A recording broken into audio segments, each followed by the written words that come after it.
If you want some FIFA 23 coins, please check out MMOXP.com. Their link is down in the description. They're fast, cheap and reliable, and if you use code Rema, you can get yourself a 5% discount. What's going on, everyone? My name's Ash. Welcome back to a brand new video on the channel. In today's video, guys, we've got some 4-3-2-1 custom tactics and player instructions that work very well after the new patch in FIFA 23. Now, I just want to say you guys have been killing it with the support on the custom tactics videos. I really do appreciate it, and it's been helping me to try out different formations and tactics because it's fun and it does well on YouTube. So it's a win-win for me. I'm having a great time doing it, so thank you all very much.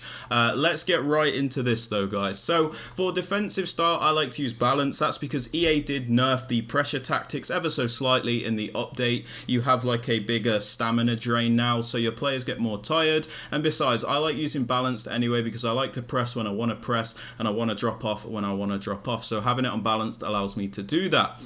Now, for width, I like to have this on 40 because, again, the 4-3-2-1 is still like a narrow formation, and people do like to play through the middle in this game. So it's important that your players do cover the middle of the pitch. So having a lower width allows you to do that. But by having it on 40, you also have the width for when people do try and go down the wings. Now, for depth, guys, I have this on 72 because there is almost like a little glitch with depth in FIFA 23. When you have it high, like 72, for some reason, your players start automatically offside trapping it, and you seem to have better response time on your defenders. I don't know if that's just me, but with a higher depth, I've noticed the behavior of my defenders is much better. But if this is too high for you, you can obviously lower this to what you want, for example like 60 or 65, but I have this on 72 because it's working very well and it allows me to apply a lot of manual pressure.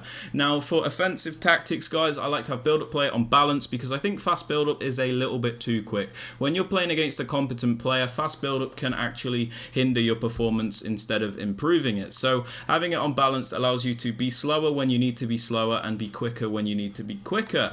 Now, chance creation, as always, direct passing is the best one. It's the only one where you get the best movement out of your players. As always, if you look at the diagram in the bottom right, it's the only one where your attackers actually move to create chances. If you have this on balance, they don't move in the correct way. The same with possession. Forward runs is okay, but you can find yourself being exposed, so direct passing is just the best one all around.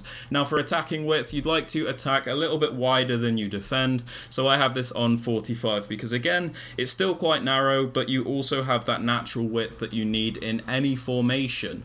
Now, for players in box, this one is down to preference. I like to have this on 6, but you can have it on 7, 5, whatever. The reason I have it on 6 is because, again, if you look at the diagram, you get quite a lot of players into the box, but you also have people hanging back. So if you do get tackled, there is less of a chance that you get counter-attacked.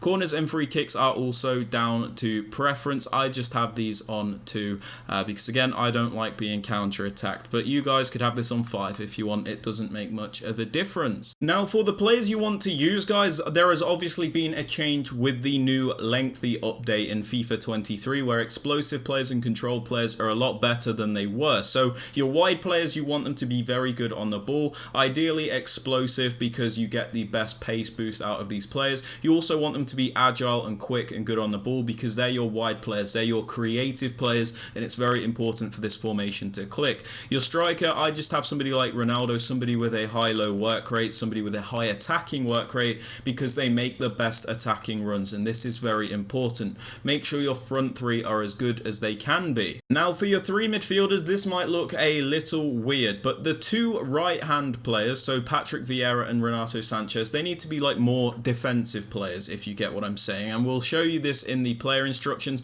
But Patrick Vieira is like the main stay back guy. He doesn't get involved on the attack as much, but he is a rock at defending. That's why he is in the middle, and it's important you have like a medium high player in this area, or even like a high. You just need somebody with a very good defensive work rate, so they are always there.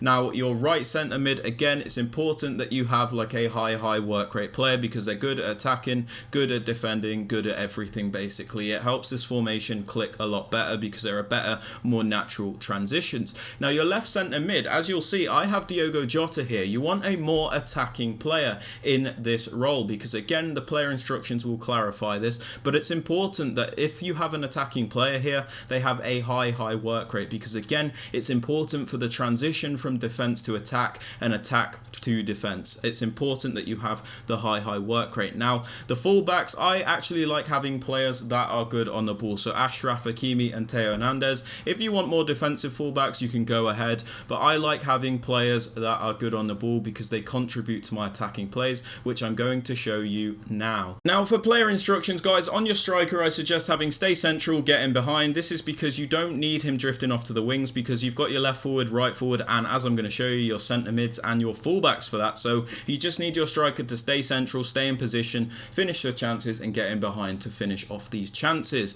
For your right forward, I have him on stay central and come back on defense. Now, the reason he's on stay central is because I've noticed their positioning is a lot more consistent like this. And again, you're going to see the extra width that you can get with this formation. So having them on stay central puts these players in the space where it's very difficult to mark and defend. Having him on come back on defense actually makes this formation defend like a 4-4-2. So Chiesa will drop into the midfield, and then you'll have Jota, Vieira, Sanchez, and Chiesa as your defending midfielders. So it defends like a 4-4-2. So it is very solid.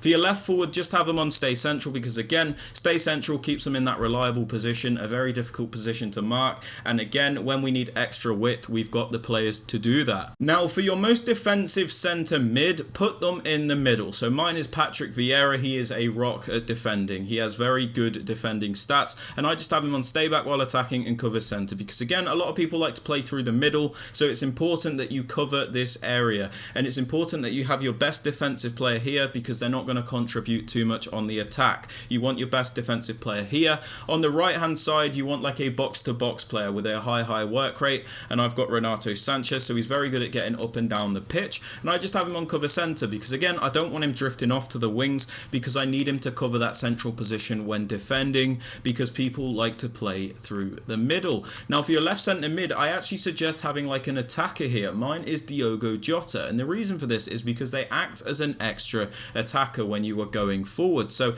it's important that you have a high work rate on this player, and you want them to be good at attacking as well. So Jota having a high work rate allows him to transition from defense into attack and attack into defense very effectively, and he helps this formation click. Having him on get into the box for cross gives you an extra passing option when you are attacking, and it gives you extra, support when you are attacking. Cover wing is important because when you are defending, you have Chiesa coming back into the midfield or your right forward, and as I'm going to show you, my left back is on balanced attack. So when my left back goes forward, Jota, when we are defending, will start to cover that space. So we still have a back four, and it covers that space so we can't get counter-attacked as quickly.